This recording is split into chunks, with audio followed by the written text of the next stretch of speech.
अखनूर में veterans day का मनाया जाना इस बात को साबित करता है कि हमारे दिल में जो स्थान दिल्ली का है वही स्थान अखनूर का है, वही स्थान ये कश्मीर का है। मान, सम्मान, स्वाभिमान हर मनुष्य के हृदय की यह बलवती भावना। व्यक्तिगत सम्मान, मान यह होता है, स्वाभिमान होता है। पाकिस्तान को इनको खत्म करना ही होगा, नहीं तो डाट डाट डाट। इसी अखनूर में 1965 में बेहद अहम लड़ाई लड़ी। पाकिस्तान की फौज ने ऑपरेशन ग्रैंड स्लैम के नाम से जो नापाक कोशिश इस अखनूर में की थी। अखनूर में वेटरन्स डे का मनाया जाना इस बात को साबित करता है कि हमारे दिल में जो स्थान दिल्ली का है वही स्थान अखनूर का है, वही स्थान यह कश्मीर का है। हिमालय की तलहटी में स्थित यह क्षेत्र अपने आप में बहुत ही सुंदर जगह तो है ही, इसके साथ साथ इस स्थान का एक ऐतिहासिक महत्व भी है। कहा जाता है कि यहाँ की गुफाओं में पांडव अपने वनवास के दौरान रुके थे। जो जिस म्यूजियम का आज मैंने लोकार्पण किया है उस म्यूजियम में इसे दर्शाया गया है। भगवान परशुराम का भी इस धरती से नाता रहा है। लेकिन साथियों, पर्यावरण की सुंदरता को समेटे हुए यह स्थान क्लाइमेट की दृष्टि से भी कहीं ज्यादा दुर्गम भी है। भारत के अलग अलग क्षेत्र से लोग इस स्थान पर आते हैं, यहाँ की प्रकृति का वह आनंद उठाते हैं।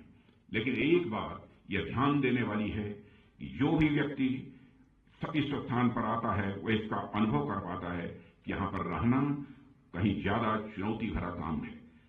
लोग तो कुछ दिनों के लिए आते हैं, घूमकर चले जाते हैं, लेकिन आप सब ऐसी जलवायु में भी, ऐसे माहौल में भी तमाम चुनौतियों के बावजूद एकदम मजबूत मुस्तैद होकर हमारी सीमाओं की सुरक्षा करते हैं। मैं समझता हूं ये अपने आप में बहुत बड़ी बात है।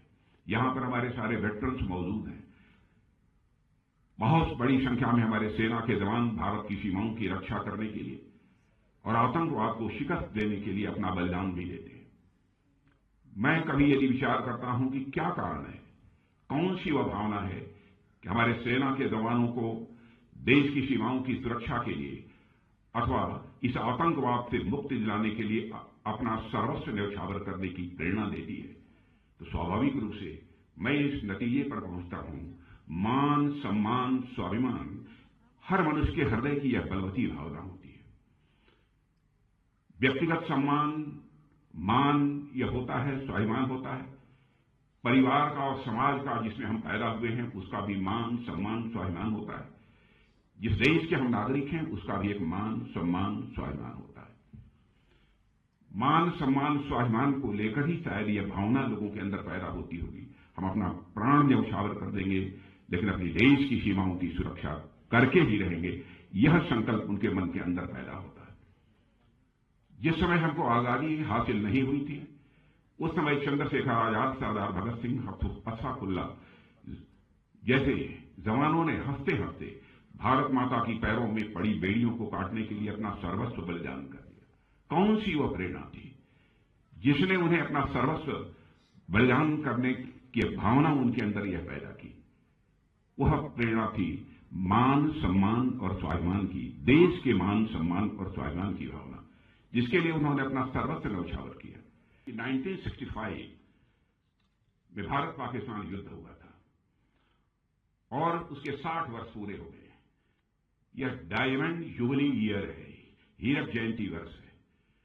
इसी अखनूर में 1965 में बेहद अहम लड़ाई लड़ी गई थी। पाकिस्तान की फौज ने ऑपरेशन ग्रैंड स्लैम के नाम से जो नापाक कोशिश इस अखनूर में की थी उसे भारतीय सेना ने न केवल विफल किया बल्कि एक नया मोर्चा खोलकर और आगे बढ़कर लाहौर तक पहुंचने में भी काफी कामयाबी हासिल की थी। 1965 के युद्ध में जंग के मैदान में मिली जीत भारतीय सेनाओं के शौर्य, पराक्रम और यह बलिदान का परिणाम था। आप इतिहास उठाकर देखिए, भारत से हुई हर जंग में पाकिस्तान हारा है, चाहे 1948 में हुआ कबायली हमला हो या 1965 का युद्ध हो या 1971 का युद्ध हो या फिर 1999 का कारगिल युद्ध हो। हर लड़ाई में पाकिस्तान को हार का मुंह देखना पड़ा है। अवैध घुसपैठ और आतंकवाद को हवा देने का काम 1965 के जमाने से लगातार हमारा पड़ोसी देश करता चला आ रहा है।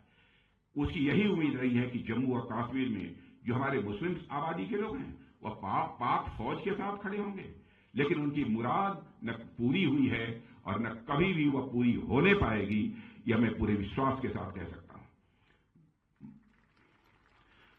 क्योंकि आपने देखा होगा न तो 1965 में यहां के लोगों ने पाकिस्तान का साथ दिया, न ही आतंकवाद के इस दौर में साथ दिया, बल्कि आतंकवाद से लड़ते लड़ते हमारे कई मुस्लिम भाइयों ने भी अपनी शहादत दी है। मोहम्मद उस्मान को भी मैं नहीं भूल सकता। पहले ऐसे मुस्लिम व सैनिक थे जिन्होंने देश की सीमाओं की सुरक्षा के लिए अपना बलिदान दिया था। पाकिस्तान अपनी तरफ से पूरी ताकत झोंकता है कैसे भारत को डिस्टेबलाइज किया जाए। इसके बावजूद पाकिस्तान ने आज तक आतंकवाद का दामन नहीं छोड़ा है। आज भी 80% से अधिक आतंकवादी पाकिस्तान से ही भारत में आते हैं। सीमा पार से जारी आतंकवाद 1965 में ही समाप्त हो गया होता यदि तत्कालीन सरकार ने जंग के मैदान में मिली कई स्ट्रेटेजिक एडवांटेज को बातचीत की मेज पर स्ट्रेटेजिक एडवांटेज में न बदल दिया होता। स्ट्रेटेजिक एडवांटेज हमको मिली थी, लेकिन बातचीत की मेज पर स्ट्रेटेजिक एडवांटेज में हम नहीं बदल पाए। यह आरोप नहीं है, जो हुआ उसके पीछे उस समय उनकी कुछ सोच रही होगी, उसकी चर्चा मैं यहां पर नहीं करना चाहता। साथियों, 1965 के युद्ध में भारतीय सेनाओं ने हाजी पीर पर तिरंगा लहराने में सफलता हासिल की, मगर उसे बातचीत की मेज पर छोड़ दिया गया। यदि न हुआ होता तो शायद आतंकवादियों की घुसपैठ के रास्ते उसी समय बंद हो गए होते, मैं ऐसा मानता हूं। इसकी शुरुआत हमने जम्मू और कश्मीर से धारा 377 समाप्त करके की है। आज यहां हालात काफी हद तक बदले हैं, इस सच्चाई को सभी को स्वीकार करना पड़ेगा। जम्मू कश्मीर बिना पीओके के अधूरा है, भारत के माथे का मुकुट मणि है। वैसे भी पीओके पाकिस्तान के लिए एक फॉरेन टेरिटरी से अधिक कुछ नहीं है। पीओके में रह रही अवाम को एक डिग्निफाइड लाइफ से महरूम रखा जा रहा है। उन्हें मजहब के नाम पर हिंदुस्तान के खिलाफ बरगलाने और उकसाने की कोशिश पाकिस्तान के हुक्मरानों द्वारा यह बराबर की जा रही है। हाल ही में पीओके के इल्लीगल वजीर आजम अनवारुल हक ने हिंदुस्तान के खिलाफ जो जहर उगला है वह पाकिस्तान की ही साजिश का हिस्सा है। पीओके के वजीर आजम अनवारुल हक जो आज कह रहे हैं वही भारत विरोधी एजेंडा पाकिस्तान के हुक्मरानों ने जनरल जियाउल हक के जमाने से चलाया हुआ है। पीओके की जमीन का इस्तेमाल आतंकवाद का खतरनाक कारोबार चलाने में किया जा रहा है। यह बात आज मैं खुलकर कहना चाहता हूं। वहां आज भी आतंकवादियों के लिए ट्रेनिंग कैंप चलाए जा रहे हैं। सीमा से सटे हुए इलाकों में लॉन्च पैड बने हुए हैं, इसकी पक्की जानकारी है। भारत सरकार को सब पता चल रहा है। पाकिस्तान को इनको खत्म करना ही होगा, नहीं तो ...